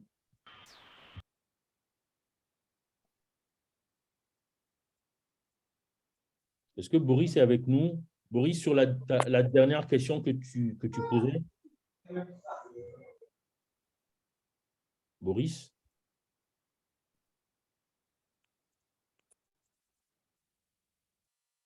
Donc, pour récapituler, on dit adapter le public, adapter le discours au public, donc avoir une posture qui correspond au public qu'on a et qui va en concordance avec le discours qu'on a amené sur ce public.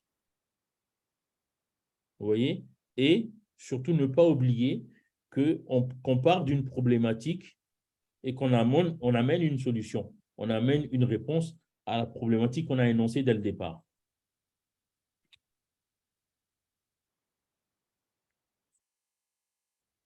Est-ce que pour vous, Axel a encore la main levée? Axel, il y a une question? Oui, ma question c'est comment utiliser les triptyques dont vous parliez tout à l'heure dans un discours? Comment utiliser les triptyques? Oui. C'est à vous de construire votre schéma de 3 termes.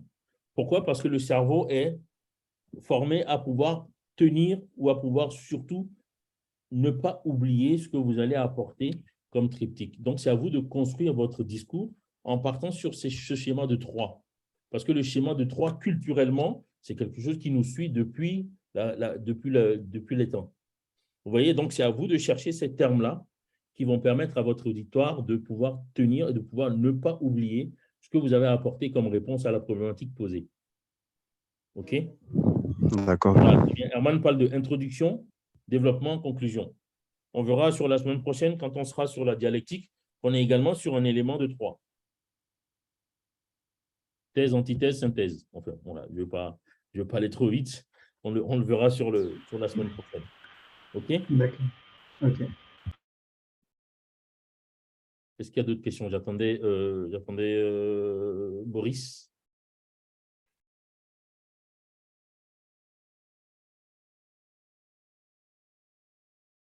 OK.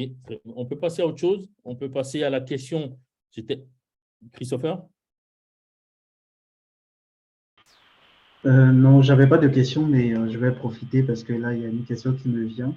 Oui. En fait, moi, je ne sais pas si c'est une question ou c'est une préoccupation, mais en fait, je me demande comment les journalistes ils font pour maîtriser leur voix, parce que je vois que lorsque ils font soit des allocutions ou même lorsqu'ils s'expriment, ils arrivent à… Il y a un exercice qu'ils font souvent, c'est un peu comme un exercice de respiration, mais je ne sais pas trop quels sont les exercices au fait qu'ils font pour arriver au fait à là. Alors, pour les journalistes, les journalistes télé, par exemple, sont sur des prompteurs. Donc, ils s'entraînent devant un prompteur. Vous avez également, et ça, c'est un exercice qui est très, très difficile, ceux qui présentent la météo. Donc, ils ont une capture de la carte sur la carte sur laquelle ils doivent présenter la météo, et ils sont en mesure, en se mettant de profil par rapport à la carte, de pouvoir avoir la capture de la carte, mais surtout d'avoir en face le public, du coup là, l'écran et le prompteur pour pouvoir déclamer le contenu de ce qu'ils ont comme discours. Donc, pour les journalistes télé, ils utilisent un prompteur, mais surtout, c'est qu'ils s'entraînent et ils utilisent énormément les virlangues. Donc, avant de commencer le journal, par exemple, à 13h ou à 20h, ils sont dans la salle de rédaction et ils ont le contenu et ils vont travailler là-dessus avant de démarrer. Donc, le discours qu'ils ont, enfin le contenu du journal qu'ils doivent proposer aux téléspectateurs à 20h, donc bien avant, ils sont dans une salle où ils sont face à un miroir, donc ils se voient et ensuite, ils ont la possibilité de pouvoir donner le journal avant de démarrer à 20h devant les caméras et devant le compteur. Donc, on revient encore au temps de préparation. Donc, tout est dans la préparation. D'accord. Et en fait, je passe surtout je sais pas, je vais prendre un exemple. Souvent, il y a certains qui respirent fort, en fait, parce qu'ils ne maîtrisent pas tellement. C'est un peu comme ils peuvent parler et on entend souvent comme si, en fait, cet exercice, je ne sais pas trop, en fait, comment ils apprennent. Je suppose que peut-être ils doivent avoir un cours vraiment spécial pour ça. Oui, non, mais genre, en fait, quelles sont les bases? Il n'y a pas vraiment de… Alors, eux, ils ont cette formation-là, bien évidemment.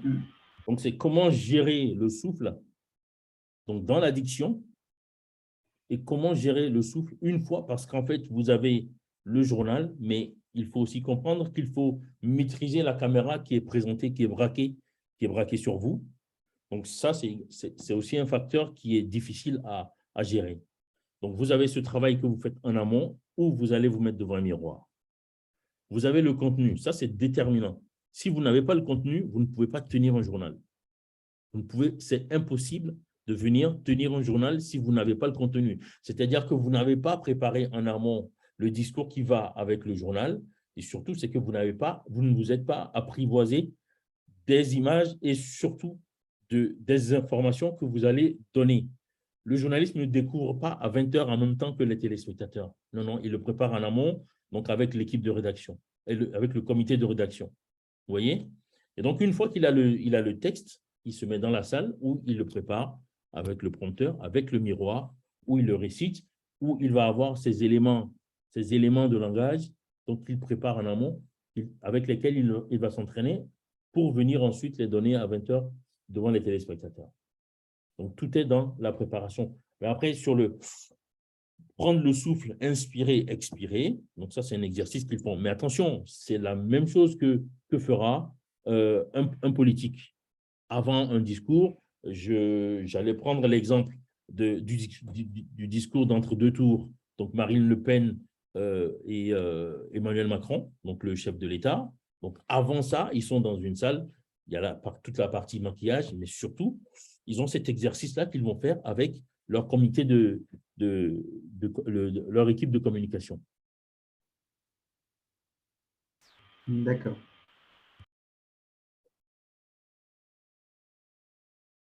OK. Donc, vous voyez, j'insiste beaucoup sur la notion de préparation. Préparation.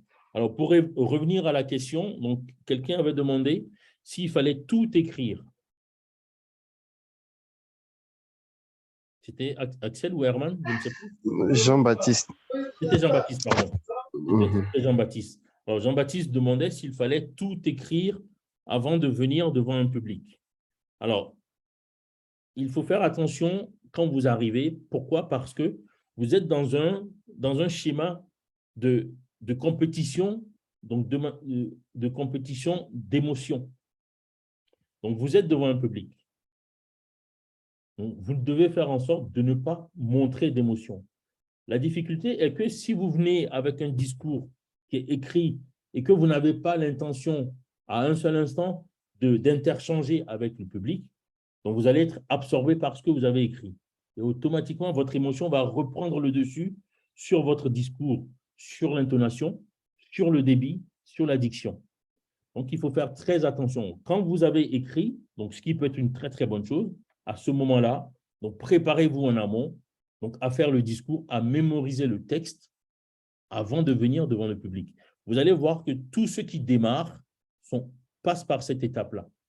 Donc, tous ceux qui vont démarrer, Christopher parlait tout de suite des journalistes, ils sont obligés d'avoir le texte en entier. En revanche, un journaliste qui a plusieurs années de pratique en amont n'est plus obligé de connaître par cœur son texte. Pourquoi? Parce qu'une fois arrivé devant le prompteur, donc il lit effectivement, mais il peut arriver qu'il utilise ce qu'on appelle des connecteurs logiques, donc faire des transitions pour ne pas laisser de blanc ou de cases vides entre deux phrases ou entre deux idées. Donc, écrire, ça peut être une très bonne chose, mais venir lire intégralement devant un public vous donne l'impression de perdre le fil avec le public, mais surtout vous éloigne. Pourquoi? Parce que vous n'êtes plus dans cet échange émotionnel avec le public. OK? Jean-Baptiste, est-ce qu'il est toujours avec nous? Non, il n'est plus connecté. Il n'est plus connecté. Voilà, donc c'est un conseil que je peux donner aux autres. Donc, faire attention. Alors, écrire, c'est bien, mais tout écrire et venir lire le discours devant le public sans interagir avec celui-ci peut vous mettre en difficulté. Vous voyez? Parce qu'automatiquement, le discours, le public s'éloigne de vous avec les émotions. Parce que vous êtes dans votre lecture, vous êtes dans vos feuilles. Alors, je reviens encore sur l'entre-deux tours en 2017 entre Emmanuel Macron et Marine Le Pen. Je ne sais pas si parmi vous, certains ont suivi. À un moment donné, Marine Le Pen avait une multitude de feuilles devant elle et elle s'était totalement perdue. Pourquoi? Parce qu'elle a perdu le fil de son discours et de son propos parce qu'elle cherchait les informations qu'elle n'avait pas pris la peine en amont de mémoriser avant de venir sur le plateau. Donc, il faut faire très attention à ce que le papier ne prenne pas le dessus sur votre faculté à pouvoir vous exercer à la parole devant le public. D'accord. OK. Est-ce que vous avez d'autres questions?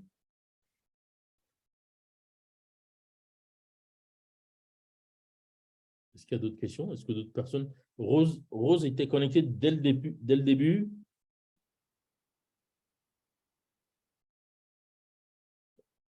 Donc, je pense que Rose maîtrise Rose a une maîtrise de l'éloquence. En fait, coach, j'ai une préoccupation. Dites-moi.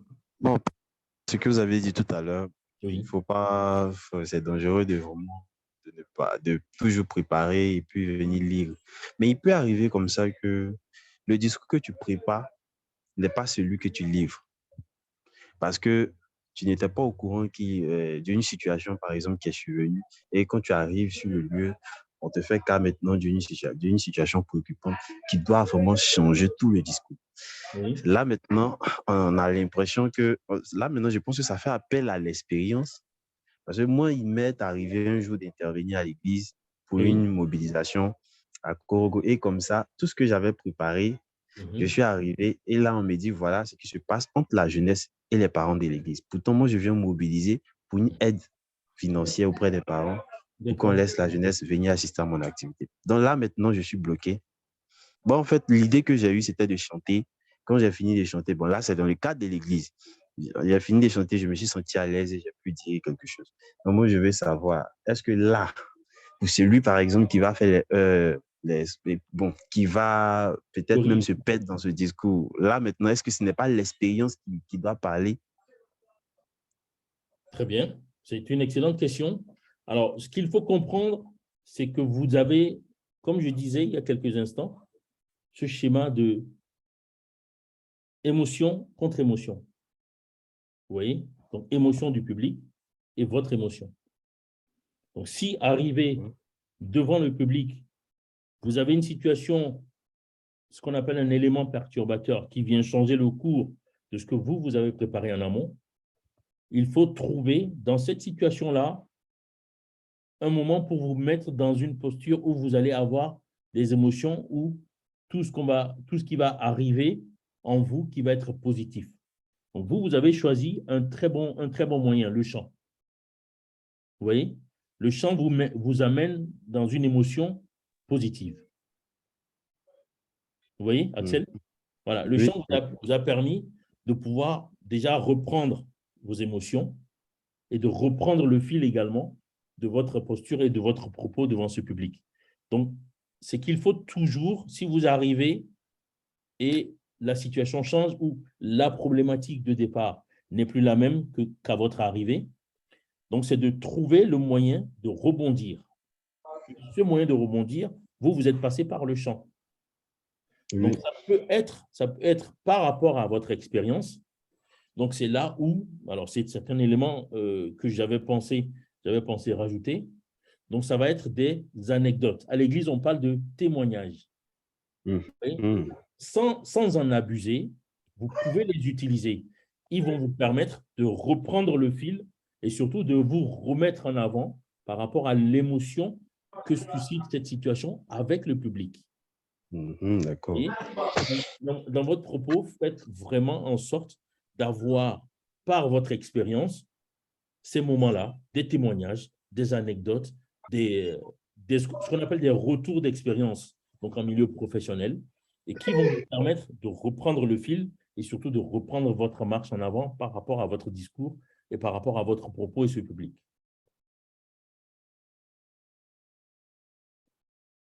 Okay. D'accord, merci beaucoup. J'ai compris.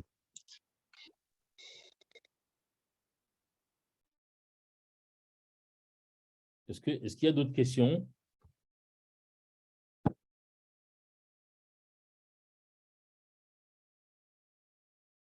Je vais prendre un exemple pour aller dans le sens d'Axel. I have a dream. Est-ce que ça vous dit quelque chose? Martin Luther King. Martin Luther King. Donc, il fait ce discours-là en 1963, pardon. Donc, ce discours, il le fait où? Là, je ne sais pas. Alors, il fait ce discours-là sur le mémorial Abraham Lincoln. Vous voyez? Donc, sur le plan de l'émotion, donc ce lieu n'est pas choisi de manière hasardeuse. À cet endroit-là, 100 ans en arrière, donc un siècle en arrière, on a l'abolition à la fin de la guerre de sécession. Donc, c'est déjà un lieu qui est chargé d'émotions. Vous voyez? Et il vient rajouter un discours où il fait appel à la pensée, à la psyché de toute la population américaine, mais surtout où il vient mettre en avant la ségrégation raciale et surtout va susciter la prise de conscience, que ce soit des esclavagistes ou des non-esclavagistes. Vous voyez? Oui. Voilà, donc c'est pour ça que je parle de ce conflit d'émotions qui va vous permettre de prendre le dessus. Il aurait fait ce discours dans un stade, peu importe lequel, il n'y aurait pas le même retentissement. Je ne sais pas si vous voyez. Si aujourd'hui, vous allez à Ground Zero, c'est là où il y avait les deux tours qui ont été détruites le 11 septembre 2001. Vous allez à Ground Zero par exemple, pour faire un culte, vous allez voir que l'émotion ne sera pas du tout la même que si vous faites le même culte avec les mêmes termes, la même parole, sans mettre plus loin. D'accord. Vous voyez? Oui.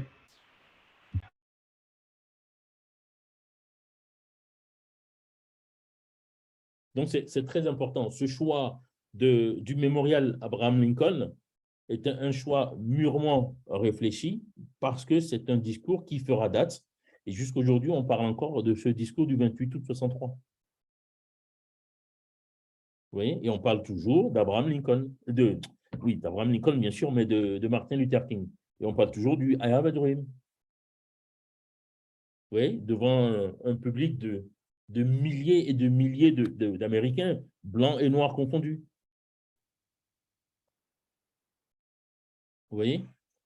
Et jusqu'aujourd'hui, c'est le discours le plus écouté sur la planète entière. Donc, que ce soit dans des pays anglophones ou des pays francophones. OK? Oui. Oui, oui. Est-ce qu'il y a d'autres questions? Victoire Billet connecté, Jean-Michel connecté, Raphaëla? Est-ce qu'Herman est avec nous? Herman est connecté. Très bien. Est-ce que vous avez une question, Herman?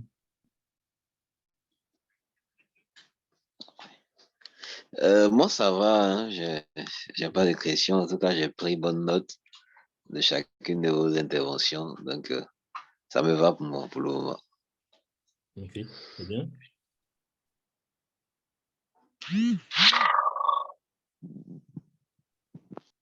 Alors, je vais donner 2-3 exemples. Je ne sais pas si Christopher me laisse encore un peu le temps. Je prends 2-3 exemples. Éric Dupond-Moretti, aujourd'hui ministre de la Justice en France. En termes de plaidoirie, c'est très difficile de faire mieux. Un avocat qui avait même eu un surnom. Christopher? Christopher est là? Oui, je suis là. Oui, voilà, ok. Donc, je parlais d'Éric Dupond-Moretti. Bon, ce n'est pas un homme de Dieu, mais je veux juste évoquer la faculté qu'il avait à pouvoir apprivoiser le public avec lequel il interagissait. Il avait été surnommé acquittator parce qu'en fait, à chaque fois qu'il avait été désigné pour une affaire, il amenait la victime, enfin le présumé coupable à l'acquittement. Mais il y avait certains éléments qui lui permettaient à chaque fois de sortir vainqueur de ses plaidoiries, des procès. Donc, la première, c'est une parfaite connaissance du droit, de manière générale. Donc, le code pénal, le code de procédure pénale, le fonctionnement des institutions judiciaires, il maîtrisait. Il connaissait la navette judiciaire, les procureurs, l'environnement carcéral. Il maîtrisait tous les rouages de la justice. Donc, ça, c'est un postulat de base. Donc, ça veut dire qu'avant d'arriver déjà sur une affaire, il connaissait le procureur, le ministère public, les parties civiles. Il connaissait tout l'environnement et surtout tout l'effectif judiciaire qui intervenait sur cette affaire. Il arrive ensuite avec une certaine personnalité. Il est grand de taille. Il a une voix qui est grave. Mais surtout, il arrive toujours à manier l'émotion quand il prend la parole. Vous voyez? Il intervenait sur le procès Mohamed Merah. C'est un procès qui a marqué beaucoup de monde en France. Bon, peut-être pas à l'étranger, mais en France. Mais pourquoi? Parce que pour le public de manière générale, Mohamed Merah, il fallait le pendre au croc du boucher. Il fallait le détruire complètement. Et donc, voir quelqu'un qui arrive pour défendre ce personnage, déjà, ça pose un problème. Vous voyez? Donc, en termes de conflit d'émotions, là, on ne peut pas faire mieux. Hein. On ne peut pas faire mieux. Mais il arrive, malgré tout, à remporter ce procès. Pourquoi? D'abord parce qu'il connaissait parfaitement, comme je l'avais dit, les rouages de la justice. L'instruction, il l'avait suivie du début à la fin. Donc, il voyait très bien tout ce qui constituait vice de forme et vice de procédure. Mais surtout, c'est qu'au niveau de l'émotion, il a inversé les rôles. Donc, alors, ce n'était pas Mohamed Merah qui était dans le box des accusés, c'était son frère. Mais l'idée était de condamner le frère pour complicité d'assassinat ou complicité de terrorisme. Mais pourquoi est-ce qu'il arrive à remporter le procès?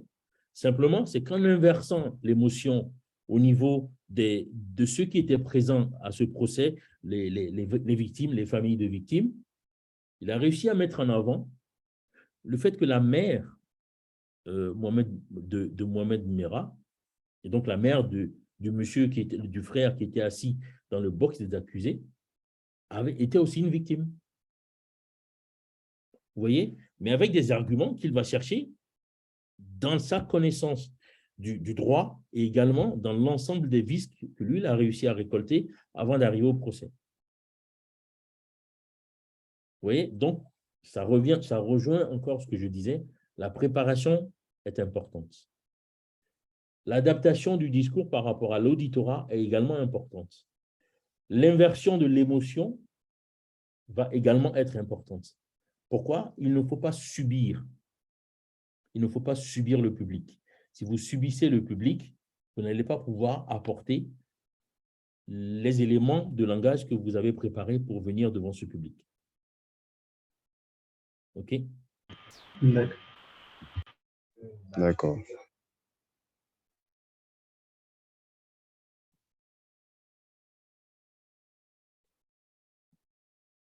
Pas d'autres questions? Non, ça va pour moi.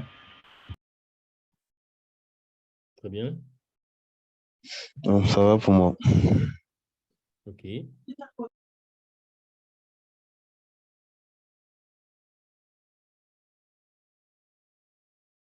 qu'il y a d'autres éléments à apporter, Christopher?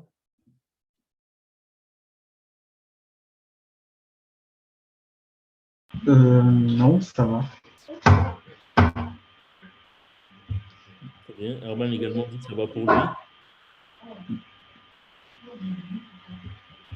Donc, vous voyez, c'est possible de pouvoir intervenir dans un public, même quand on part dès le départ avec des difficultés. J'ai parlé de Démosthène. N'hésitez pas, si vous avez le temps ou la possibilité, d'aller regarder. Donc, c'est un philosophe grec de l'Antiquité qui avait d'énormes difficultés à intervenir dans le public. Et à force de préparation, de travail, il a réussi à inverser et il est devenu le meilleur orateur de l'Antiquité dans toute la Grèce antique. OK? Alors, il y a également l'utilisation, j'avais parlé des virelangues, n'hésitez surtout pas, vous en avez, n'hésitez pas si vous voulez, je peux également proposer à Christopher, donc à utiliser les virelangues à chaque fois quand vous allez devant un public, donc pour vous entraîner. Donc en amont, vous êtes chez vous, vous vous mettez devant un miroir et vous les déclamez, vous répétez, vous répétez, vous répétez.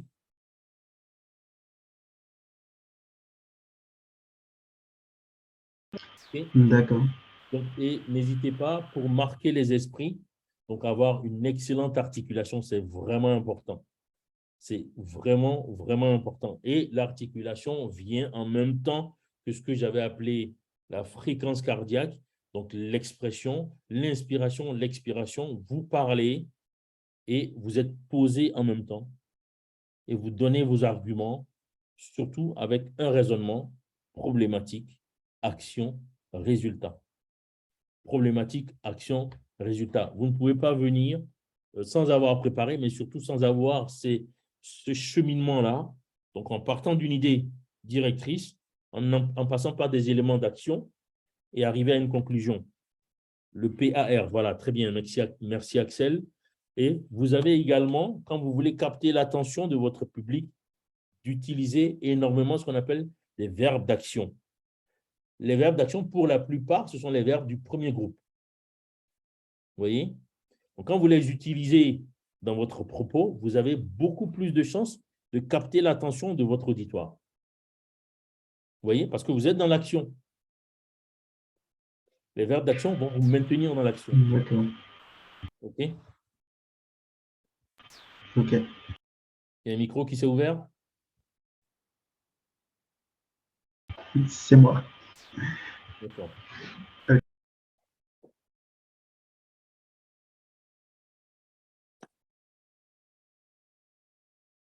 Voilà. C'est un exercice que j'aime beaucoup apporter, moi, par exemple, à mes étudiants, parce que beaucoup, en réalité, je ne l'avais pas dit, vont avoir des difficultés qui ne sont pas des difficultés inhérentes au public, mais c'est souvent quelque chose qui a été en amont une difficulté. Nous, dans nos cultures en Afrique, vous allez voir que les enfants, par exemple, devant les adultes, n'ont pas le droit de parler. Vous voyez? Mais oui, oui. Ce sont des choses… Comment? Oui, je suis d'accord. Voilà. Devant les adultes, on ne vous donne pas le droit de parler. Sauf que quand vous êtes plus grand, vous allez vous rendre compte que vous êtes en difficulté quand vous allez prendre la parole devant un public. quand vous voyez les hommes politiques, alors je ne sais pas trop par rapport à l'Afrique, mais en Europe, les hommes politiques, pour la plupart, mais les 99%, sont déjà des hommes qui avaient la parole et qui tenaient des discours quand ils étaient soit lycéens, soit étudiants. Vous les prenez tous sans exception, les Sarkozy, les François, les Copé, les François Hollande, aujourd'hui Macron, c'est tous des gens qui ont, quand ils étaient plus jeunes, cette faculté-là où ont déjà pris la parole devant un public. Ils ne s'improvisent pas grands orateurs en arrivant au pouvoir, parce qu'ici, vous avez vous êtes un petit peu une sorte de chair à canon. Vous allez vous faire incendier par les journalistes, par la population, par les parlementaires. Donc, vous avez intérêt à bien maîtriser les rouages de la communication et les éléments de langage. Et pour la plupart d'entre eux, ils le préparent bien en amont de leur carrière politique. Et ça commence très tôt, au lycée, avec les mouvements estudiantins, à l'université. Vous avez également ces situations-là, vous les voyez beaucoup avec l'UNEF, donc ils sont déjà dans la manifestation et qui, une fois arrivés adultes, deviennent des fers de lance de la prise de parole en public. Okay. Alors que nous, oui, plus jeunes à la maison, non, les parents parlent, tu n'as pas intérêt à parler. Non, déjà, tu baisses la tête, tu ne regardes pas les parents dans les yeux, alors que ça, vous ne pouvez pas, par exemple, le faire devant un public. Si vous venez devant 200 personnes ou 300 personnes et que vous regardez vos chaussures, automatiquement, vous avez cette compétition d'émotions qui est inversée. Donc, vous êtes dans la posture du perdant. Oui, alors que prendre la parole en public, c'est justement de pouvoir inverser les rôles et de pouvoir maîtriser l'émotion et tenir face à un public, que ce soit 10 personnes ou 300 personnes. Vous allez vous rendre compte que si vous arrivez complètement dégagé, un discours bien préparé, fréquence cardiaque, vous avez un discours posé, vous avez la posture, ne pas arriver les mains dans les poches, tout ça, et vous êtes devant votre public, même 300 personnes, vous allez parler sans aucune difficulté. Ok. OK. Est-ce qu'il y a des questions?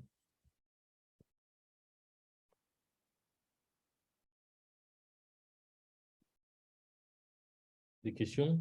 Jean-Michel n'a pas parlé. Victoire, Billet, ils sont connectés? OK. Je pense qu'on pourra, même sur la prochaine intervention, donc c'est mercredi prochain, si je ne me trompe pas, on est sur la dialectique, mais on va revenir sur les mêmes éléments. Vous allez vous rendre compte que c'est un exercice qui est particulier, mais qui permet d'avoir des arguments pour le discours devant un public, et qui permet également d'avoir les arguments quand vous allez postuler pour un poste à responsabilité, ou par exemple, si vous êtes une entreprise et que vous voulez répondre à des appels d'offres, donc il faut maîtriser les éléments de langage, il faut maîtriser la communication, il faut maîtriser également cette trilogie-là dont j'avais parlé, et qui est un schéma construit pour pouvoir tenir dans les mentalités et dans la psyché des publics que vous avez en cible. Vous voyez, donc pouvoir capter l'attention de votre public. D'accord.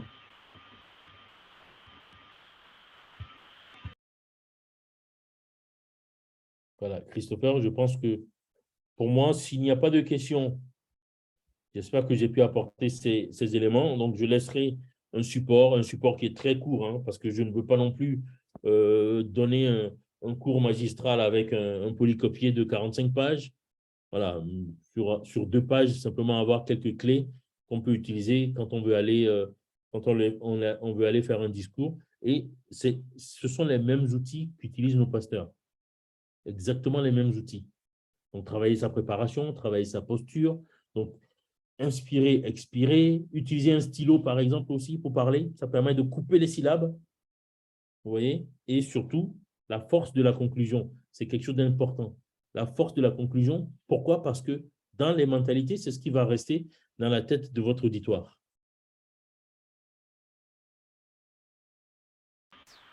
Voilà.